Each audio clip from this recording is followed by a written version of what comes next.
नमस्कार, आप देख रहे हैं चौधर की जंग। मैं हूं आपके साथ अरुण शर्मा।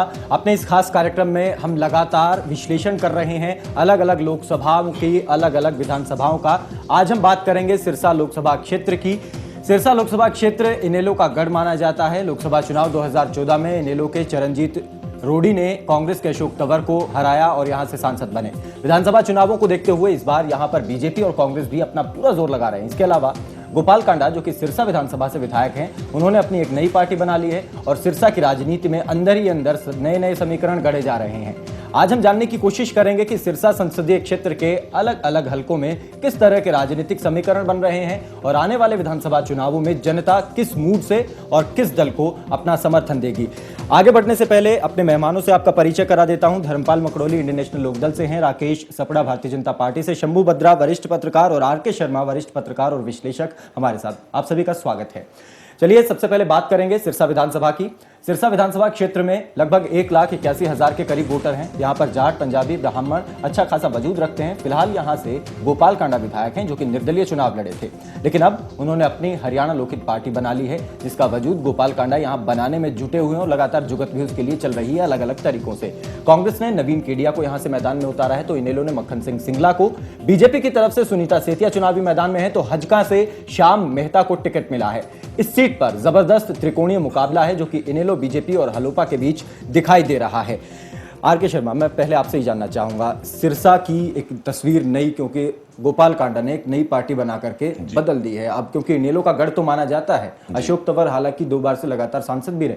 अब क्या देखा जा रहा है, फिलहाल क्या तस्वीर बन रही है सिरसा की? देखिए, अगर जो आंकड़े अभी आपने बताए, इसमें यह लगता है कि पूरे विधानसभा सिरसा क्षेत्र, पूरे लोकसभा विधानसभा क्षेत्र, लोकसभा क्षेत्र पे इनेलो प्रभावी रही है। लेकिन जैसे अभी अशोक तंवर को पिछले उसमें हरा के और आईएनएलडी का उम्मीदवार बना वहां पे, उससे पहले अगर आप जाते हैं तो लक्ष्मण दास अरोड़ा वहां से 2 बार एमएलए रहे। और अब जो जिस तरीके के कैंडिडेट आप देख रहे हैं, इसमें गोपाल कांडा, वो एक वैश्य समाज से हैं, और जो कांग्रेस ने जो उतारे हैं और जो दूसरे उम्मीदवार हैं वो भी वैश्य समाज से हैं। बिल्कुल। तो कहीं ना कहीं वैश्य समाज के जो वोट हैं वो कहीं बट जाते हैं। इसमें जो सुनीता सेतिया है वो लक्ष्मण दास अरोड़ा की लड़की है। तो कहीं, और आपने जैसे बताया कि पंजाबी समुदाय के वोट वहां काफी मात्रा में हैं। तो अगर पंजाबी समुदाय एक साथ में हो जाता है तो कहीं ना कहीं, और दूसरी भारतीय जनता पार्टी का जो मामला है, जिस तरीके से अभी एक सुना जा रहा है कि कहीं न कहीं मोदी लहर का थोड़ा बहुत प्रभाव अभी भी कहीं न कहीं है, तो उस नाते मैं देखता हूं कि सुनीता सेतिया के चांसेस मुझे ज्यादा लगते हैं कि वहां से सीट निकाल सकती है। राकेश, क्या लग रहा है आपको? देखिए, भारतीय जनता पार्टी ने सुनीता सेतिया जी को यहाँ से मैदान में उतारा है और मुझे ऐसा लगता है कि जो हरियाणा के अंदर इस पर स्थिति बनेगी उसमें सिरसा एक अहम रोल अदा करेगा। और सुनीता सेतिया जी लक्ष्मण दास अरोड़ा जी की सुपुत्री हैं और उनकी विरासत उन्हें मिली है। और लक्ष्मण दास अरोड़ा जी, हम सभी जानते हैं कि 5 बार इस सेगमेंट से विधानसभा क्षेत्र से नेतृत्व कर चुके हैं। 1967 में, 82 में, 1991 में, 2000 में और 2005 में। और बहुत सारे मंत्रालय, पोर्टफोलियो उनके पास रहे हैं। Technical education, tourism, sports, revenue, consolidation, forest, home और लोकल गवर्नमेंट इंडस्ट्रीज का डिपार्टमेंट भी उन्होंने संभाला है। तो उनका और कांग्रेस जो भी है, लेकिन अब उनका एक जनाधार है। जो सेतिया जी हमारी कैंडिडेट हैं, वो विरासत संभाले हुए हैं। तो और अब भारतीय जनता पार्टी का कैडर भी उनके साथ है।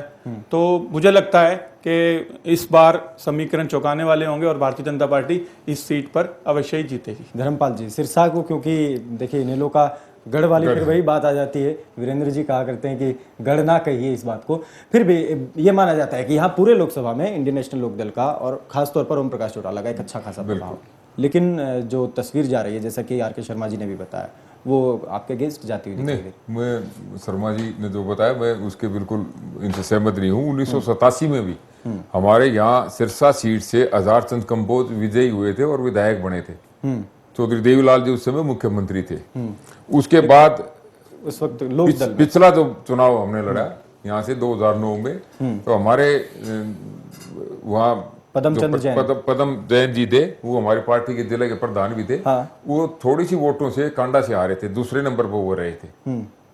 और अब क्योंकि पूरे हरियाणा प्रदेश में एक लहर है तो चौधरी ओम प्रकाश चौटाला की, और उसका हमें फायदा भी मिलेगा।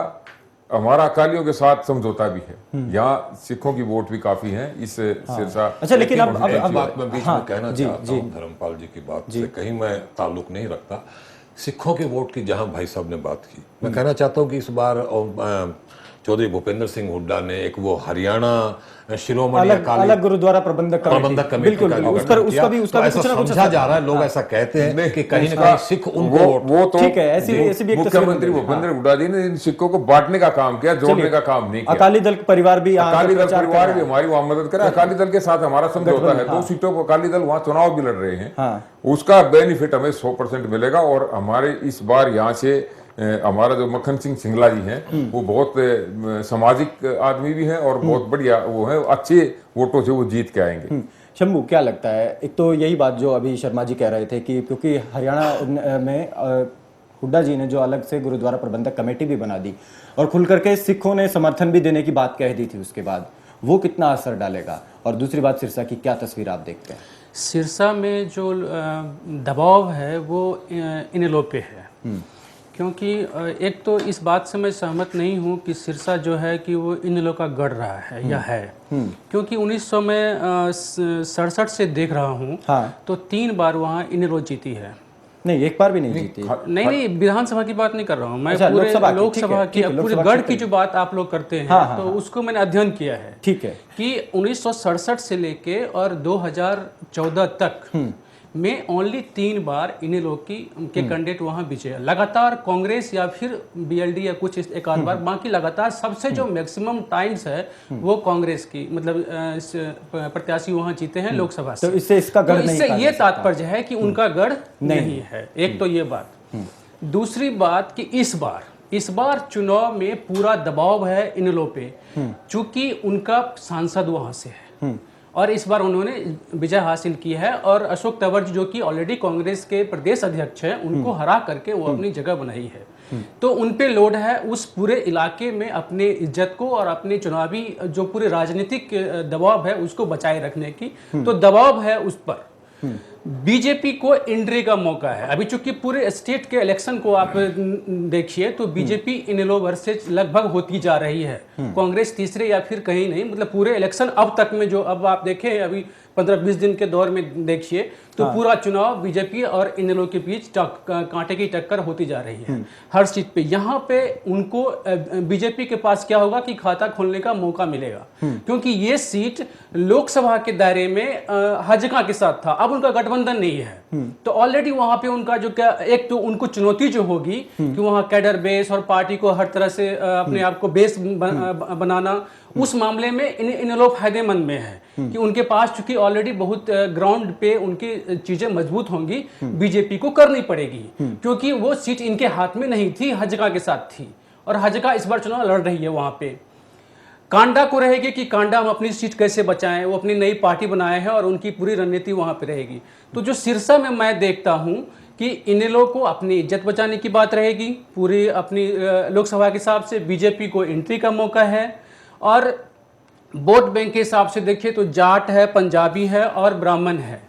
अब ब्राह्मण किधर जाएगा ये उस सीट पे गौर करने वाली बात होगी, और क्योंकि जाट को लेकर के मान लीजिए फाइट है ऑलरेडी, पंजाबी पर कांग्रेस मान लीजिए दावा करे, वो बात 100% सच नहीं होगी कि हजगा जो हरियाणा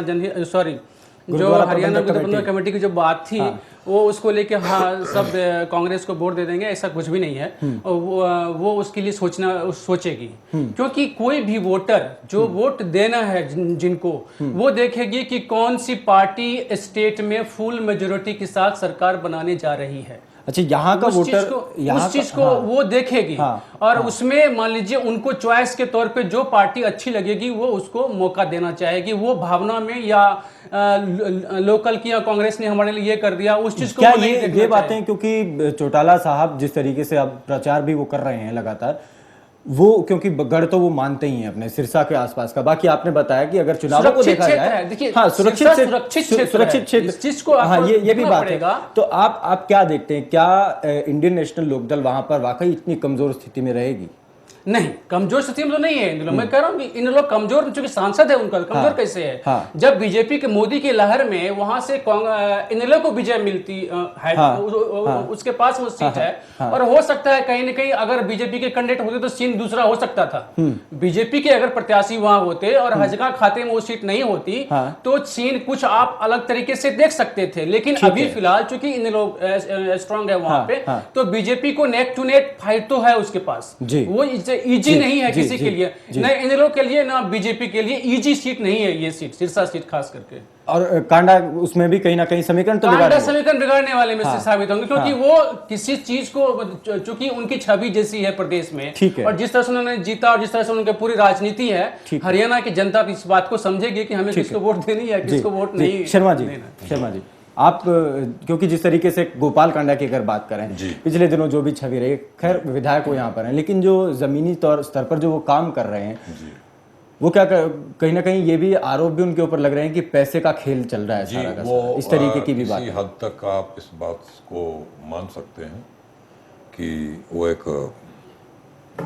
बढ़िया धनकुबेर हैं, बहुत पैसा उनके पास में, और जिस तरीके से चुनाव घोषित होने से पहले ही उन्होंने पार्टी बनाई और जिस तरीके से उन्होंने एक एक्सपोजर दिया बाहर में, तो अच्छा पैसा खर्च हुआ उस पर। दूसरे नंबर चीज ये भी सुना जा रहा था कि ऐसा कि उनकी पार्टी नहीं थी, वर्कर नहीं था, और वर्कर जो होता है वो पार्टी की जान होती है, तो उसको बनाने के लिए उन्होंने दुनिया भर के अभियान चलाए, लोगों को जोड़ा।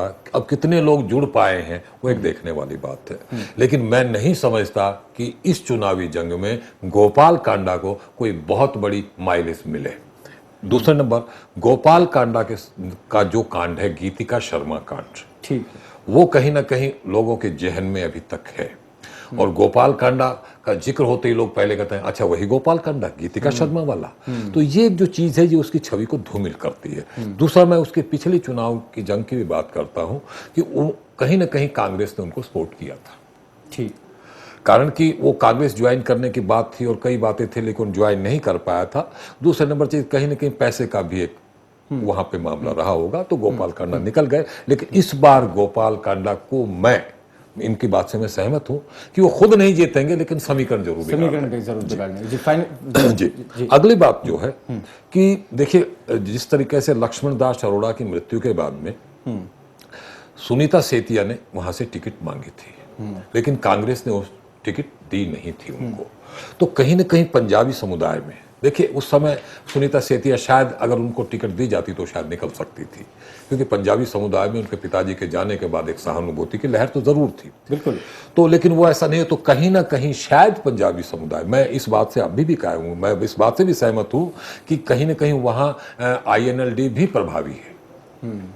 लेकिन और फैक्टर यहाँ पर काम कर रहा है, वो है डेरों का, जी, क्योंकि यहाँ पर बहुत ज्यादा डेरे, बिल्कुल सही बात। और पिछले दिनों ये भी बात हुई कि डेरा जहाँ पर समर्थन कर देता है, कहीं ना कहीं जीत तो सुनिश्चित नहीं करता, लेकिन समीकरण बहुत हद तक बिगाड़ सकता है, बिगाड़ देता है। तो अब ये देखने की बात है कि जहां तक पिछले दिनों मैंने सुना था, इससे 2 महीने पहले, कि कहाँ तक ये बात सच है या झूठ है, किसी मेरे सूत्र ने बताया था कि डेरा सच्चा सौदा वाले बाबा अमेरिका जा रहे थे, Gopal Kanda, he was very seriously, he was having very high temperature that time, but even then he accompanied him in the plane to America and he had a talk with him कि उस, और ये सूत्रों ने बताया कि कहीं न कहीं उनका टाइप हो गया है, लेकिन मैं नहीं समझता कि बाबा, उन्होंने मन से संकेत भी दिया बाबा ने कि नरेंद्र मोदी अच्छा काम कर रहे हैं, जी, और उनको आगे अच्छा वो काम करेंगे, हमें उम्मीद भी, तो कहीं ना कहीं, लेकिन कि भाजपा की तरफ भी, हाँ, लेकिन अब देखिए बहुत सारी, एक मिनट में कहता हूँ, लेकिन इसमें बहुत सारी चीजें, आज राजनीति जहाँ है वहाँ स्वार्थ जुड़ते हैं,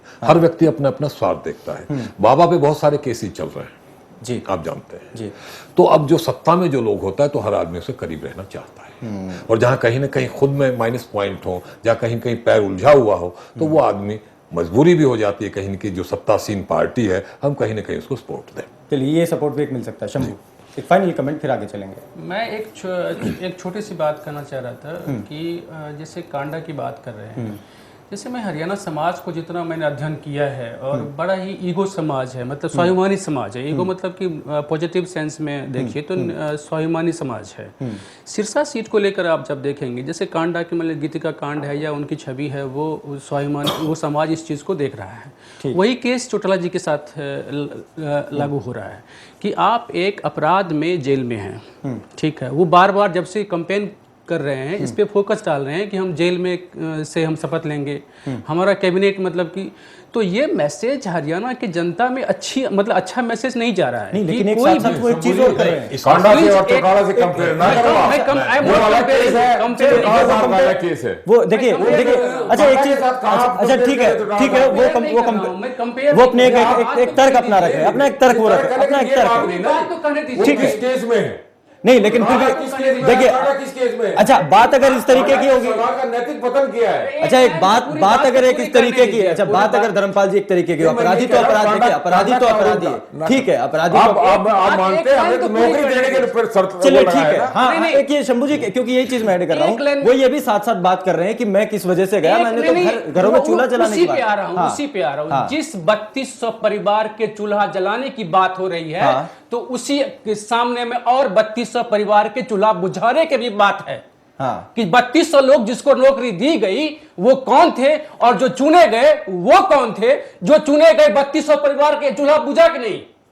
आप इस तो यही तो बात, यही करते हैं तो 3200 के चूल्हे बुझे भी हैं भाई साहब। देखिए चूल्हे बुझे, 4600 टोटल कैंडिडेट। अच्छा अब वो क्या कर रहे हैं कि उस पूरे मामले को पॉजिटिवली घुमाने की कोशिश में मैं कर रहा हूं कि बुझा भी तो है चूल्हा। चलिए ठीक है, इसका नेगेटिव आपको लगता है कि इसका नेगेटिव असर, आपको लगता है जनता पर इसका नेगेटिव? मैं समाज की बात कर रहा था कि समाज स्वाभिमानी है, तो वो जब एक घर में अपने पड़ोसी के घर से कोई जेल जाता है तो उसको बुरा लगता है, कोई नहीं चाहता है कि मैं जेल जाऊं, वो समाज है। तो वो समाज एक जेल में बैठे आदमी को कैसे वोट देगा, इस पे समाज सोचेगा। चलिए ठीक है, इसका कितना असर पड़ेगा वो तो फिर 15 तारीख आगे बढ़ते हैं, आगे बढ़ते हैं। अगली विधानसभा, अगली बात इसी में ऐड कर दूं, एक छोटी सी बात कि भारत का इतिहास उठा के देखिए कि जब भारत के अंदर सेंट्रल लीडरशिप स्ट्रांग हुई है, क्षेत्रीय पार्टियों का इतना दबदबा नहीं रहा। ठीक है, आगे बात करते हैं डबवाली की। डबवाली विधानसभा क्षेत्र में इनेलो को डॉक्टर अजय चौटाला विधायक हैं इंडियन नेशनल लोकदल के, उनके जेल में होने के कारण इस बार उनकी पत्नी नैना चौटाला को इनेलो ने मैदान में उतारा है। उन्हें टक्कर देने के लिए कांग्रेस ने अपने पुराने उम्मीदवार डॉक्टर केवी सिंह को दोबारा टिकट दिया है, तो बीजेपी ने देव कुमार को टिकट दिया है। हजका की तरफ से निर्मल सिंह चुनावी मैदान में है। इस क्षेत्र में हरियाणा लोकहित पार्टी भी मैदान में है, जिसने जगविंदर को टिकट दिया है। कुल लगभग 1,82,000 के करीब मतदाता हैं। सभी जातियां लगभग समान वोट बैंक रखती हैं और इस सीट पर शिरोमणि अकाली दल का वजूद भी दिखता है और बादल परिवार भी यहां इनेलो के लिए प्रचार कर रहा है। शर्मा जी, एक उसी तरीके का समीकरण, क्योंकि नजदीक के विधानसभाएं हैं। डबवाली में अजय चौटाला जी तो खैर जेल में हैं, वही सारी बातें आगे रिपीट होंगी। अब क्योंकि नैना चौटाला पहली बार किसी महिला को चुनावी मैदान में उतारा है इंडियन नेशनल लोकदल ने। देखिए, मैं आपको एक बात बताता हूँ कि चौटाला परिवार ने डबा वाली सीट को बहुत गंभीरता से लिया है, वरना अजय चौटाला की जगह किसी और उम्मीदवार को भी खड़ा किया जा सकता था, लेकिन उन्होंने नैना चौटाला को वहां से टिकट देके डायरेक्ट चौटाला परिवार से जोड़ दिया है। तो चौटाला परिवार के लिए एक प्रतिष्ठा वाली सीट है। दूसरे नंबर की एज सच की अजय चौटाला सजा याफ्ता है, जेल में है। ठीक, तो वो अब दो चीजें हैं। अभी भाई साहब कह रहे थे कि समाज किस चीज को किस दृष्टि से देखता है। देखिए, दो दृष्टिकोण हैं। ये गिलास आधा खाली भी आधा भरा हुआ भी है। तो बहुत सारे ऐसे भी लोग हैं जो ये भी सोचते हैं कि यार अन्याय हुआ उसके साथ में। ये तो हम बुद्धिजीवी सोचते हैं कि he did a crime and that's why he is behind jail. ठीक है, लेकिन आज राजनीति में एक बात सुनेगा, क्या कांग्रेस हो, क्या भारतीय जनता पार्टी हो, या कोई भी पार्टी हो, क्या अपने लोगों को फेवर नहीं करता है? एक बात, अगर ओम प्रकाश चौटाला, मैं इनकी बात से सहमत हूं कि आज मतदाता या वो वोटर या वो आदमी जिसको नौकरी दी गई और या जिसको नहीं दी गई, अब नहीं दी गई उसके तो दिल में दर्द है, जिसको दी गई उसके दिल में खुशी है, और वो सोचता है कि ओम प्रकाश चौटाला के साथ में जो गलत हुआ। तो एक दृष्टिकोण की बात है। तो इसमें आप ये कह सकते हैं कि कहीं ना कहीं नैना चौटाला को अजय चौटाला के जेल में अंदर होने की एक सहानुभूति का वोट अवश्य मिलेगा। दूसरे नंबर चीज, शिरोमणि अकाली दल का वहां पे प्रभाव है, और बादल परिवार का और चौटाला परिवार का घनिष्ठ संबंध रहा है। वो उनकी वहां मदद करते, वो यहाँ इनकी मदद करते हैं। ठीक है, तो मैं समझता हूं कहीं ना कहीं यहाँ पे मुझे नैना चौटाला ज्यादा मजबूत दिखाई देती है। पिछले अगर इतिहास को भी देखें तो कहीं ना कहीं चौटाला इस सीट पे सदा हावी रहे हैं। बिल्कुल बिल्कुल बिल्कुल। इंडियन नेशनल लोकदल लगातार 3 बार। जी, मकरोली साहब, क्या लगता है आपको? क्योंकि देखिए, टिकट दिया गया है तो खैर एक परिवार से टिकट मिला है, कहीं ना कहीं परिवारवाद की और परिवारवाद को बढ़ावा देने वाली तस्वीर भी एक नजर आती है। नहीं, परिवारवाद को बढ़ावा देने वाली बात नहीं है ये। पहले तो मैं शंभुनाथ जी की वो बताऊं, मैं इन्होंने कहा है कि भाई 3200 आदमियों का चूल्हा बंद भी किया। उस समय शायद इन्हें पता नहीं 4600 टोटल कैंडिडेट थे जिनमें से 3200 लगाए थे। और हरियाणा गवर्नमेंट ने वो ये कह रहे हैं कि जो एक मिनट सुन लो, हरियाणा गवर्नमेंट ने सेलेक्ट उनके हुए थे पूरे उनको हटा करके जो डॉक्यूमेंट 3 बार चेक कराए हैं, किसी का भी गलत नहीं निकला। जेल में क्यों है? यही तो मैं 1 मिनट बताता हूँ जेल में, वो भी बताता हूँ मैं जेल में। उनको तो हरियाणा गवर्नमेंट ने प्रमोशन देने का भी रिकमेंड कर दिया था, जो टीचर हमने लगाए थे 3200। और जो कह रहे जेल में क्यों है, एक ये षड्यंत्र है। चौटाला साहब ने सबसे पहले वाड्रा के खिलाफ आवाज उठाई, जालंधर में प्रेस कॉन्फ्रेंस की कि अगर हमारी सरकार बनेगी तो वाड्रा को अंदर करेंगे, ताकि उसने गड़बड़ कर रखी है। इस वजह से हमें खामियाजा भुगतना पड़ा और ये कांग्रेस की सरकार ने षड्यंत्र रचा है, षड्यंत्र के तहत हमें अंदर किया है। आपके कहने का मतलब है कोर्ट सारा का सारा सरकार के कंट्रोल में होता है? नहीं, कोर्ट सारा सरकार के कंट्रोल में नहीं होता। नहीं तो आपने तो कहा, इसका मतलब तो कोर्ट ने षड्यंत्र किया है। सम्मान करते हैं, वही बात होगी ना। सीबीआई तो कांग्रेस बचाओ इंस्टीट्यूट है, ये तो आप मानते हो। चौटाला साहब मैं नहीं मानता। मुलायम सिंह यादव के खिलाफ आय से अधिक संपत्ति का केस दर्ज किया, प्रकाश सिंह बादल जी के खिलाफ, उनके परिवार के खिलाफ किया, जयललिता के खिलाफ किया, आपके मुलायम सिंह यादव का किया और लालू प्रसाद यादव का किया। लालू प्रसाद यादव से आज बाहर है क्योंकि उन्होंने कांग्रेस को सपोर्ट कर दिया। मुलायम सिंह यादव का केस खत्म कर दिया क्योंकि मुलायम सिंह यादव ने सेंटर में कांग्रेस को समर्थन दिया, इनके जो पास कराने का काम किया। और बादल साहब भी आज उस केस से मुक्त हैं, उन्होंने। अच्छा, तो फिर इसका मतलब इंडियन नेशनल लोकदल इस कोशिश में थी कि भारतीय जनता पार्टी को इसलिए साथ दिया जाए क्योंकि सरकार भाजपा की आ जाएगी तो बाहर आ सकते हैं। नहीं, तो ये कह रहे हैं आप? मैं 1 मिनट सिर्फ ये कहता हूं, क्या यही है कि जो रीजनल पार्टी के जो कोई मुख्यमंत्री सिर्फ वही खराब है, और कांग्रेस के जितने भी मुख्यमंत्री पूरे हिंदुस्तान के अंदर सारे दूध के धोए हैं, उनमें कोई किसी का कोई करप्शन नहीं, उनके खिलाफ एक भी आय से अधिक संपत्ति का कोई केस दर्ज नहीं किया। इसका कारण आप क्या मानते हैं? मैं ये मानता हूं कांग्रेस, ये सीबीआई तो कांग्रेस की इंस्टीट्यूट है, वो तो इनके तहत है, इनके कड़े से काम करती है। ये चलिए, और हमें पूरा यकीन है जी हमारा। आप ये देख लीजिए 3-4 महीने हो गए, फैसला नहीं आया, हमारा बिल्कुल फाइनल हो चुकी है। क्या कोर्ट के अंदर बहस आर्गुमेंट सारी फाइनल हो चुकी, फैसला रोक रखा है, रिजर्व कर रखा है। अब तो खैर भाजपा की फैसला आएगा, हमें पूरा यकीन विश्वास भरोसा भगवान पे भी और जुडिशरी के ऊपर भी, हमारे चौटाला साहब और आदरणीय। क्या इसीलिए कि लोकसभा चुनाव में क्या इसीलिए कि इनेलो ने भारतीय जनता पार्टी को लोकसभा चुनाव में हरियाणा में काफी मदद की, लगभग हर एक लोकसभा क्षेत्र में, सिर्फ सिरसा और हिसार को छोड़ क्या सिर्फ इसी वजह से वो बाहर आएंगे? हमारा ये था 1998 में भी हमारे 4 एमपी थे और हमने अटल बिहारी वाजपेयी जी की सरकार को समर्थन दिया था बगैर किसी शर्त के। और जब 2005 में हमारा अलायंस हुआ, हमारे 5 जीते, बीजेपी के 5 जीते, तब भी हमने अटल बिहारी वाजपेयी को समर्थन दिया था। हम कांग्रेस के साथ कभी नहीं जा सकते, आज भी हमने समर्थन दे रखा है। अच्छा, इसी बात का खामियाजा आप लोग भुगत रहे हैं कि आप लोग कांग्रेस के साथ नहीं थे, लेकिन अब तो भाजपा के साथ है, तो अब इसका मतलब वो बाहर आ जाएंगे, ये आप कहना चाह रहे हैं? मोदी जी ने बयान दिया है कि मेरे नाम से पोस्टर में मेरी फोटो छाप रखी है इनेलो वालों ने, कोई एक पोस्टर तो दिखाए। अच्छा, तो फिर तो चलिए पूरे हरियाणा में। अच्छा, एक बात तो क्लियर हो गई। अच्छा धर्मपाल जी, एक बात तो साफ हो गई। मोदी साहब ने कह दिया कि मुझे जेल से किसी गुंडे का समर्थन नहीं चाहिए, तो इसका मतलब तो वो जेल में ही रहने वाले हैं। ये तो खैर साफ हो रही। ठीक है, मैं सपड़ा साहब मैं आपसे जानना चाहता हूं, इस विधानसभा में डबवाली में क्या स्थिति भारतीय जनता पार्टी की? अरुण जी, मैं उससे पहले 1-2 बातें जो नहीं पहले क्योंकि समय इजाजत नहीं दे रहा, संक्षेप में ही कहूंगा कि एक सरकार जिसने नौकरियों में भ्रष्टाचार किया, उनके मुखिया जेल के अंदर बंद है। धर्मपाल जी को मुझे लगता है इंतजार करना चाहिए, कोर्ट का एक प्रोसेस होता है, अगर फैसला रिजर्व भी है तो इनको फैसले का इंतजार करना चाहिए। कांग्रेस पार्टी ने जेल में भेजा। दूसरा ठीक है, जो ये सरकार कांग्रेस की सरकार है, अब इसमें देखिए कि नौकरियों में क्या भाई भतीजावाद नहीं है। आज की तारीख में नौकरियों में पक्षपात से योग्य उम्मीदवार दर दर भटक रहे हैं और प्रतिभावान शिक्षित युवा बेरोजगार हैं। और दूसरी बात, बेरोजगारी खत्म करने में हरियाणा 18वें नंबर पर है।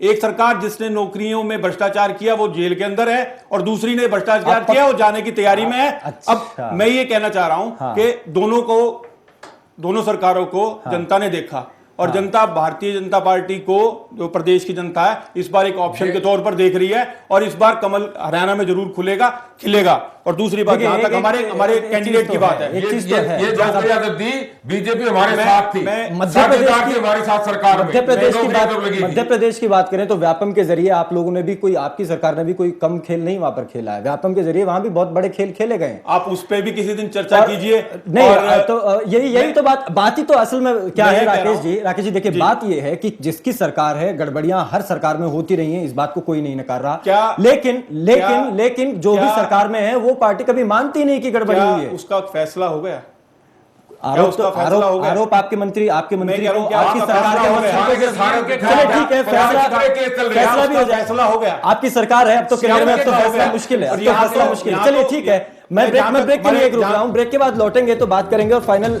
एक्सपर्ट कमेंट भी मैं इस पर लूंगा डबवाली विधानसभा क्षेत्र की, लेकिन छोटा सा ब्रेक, चल लौट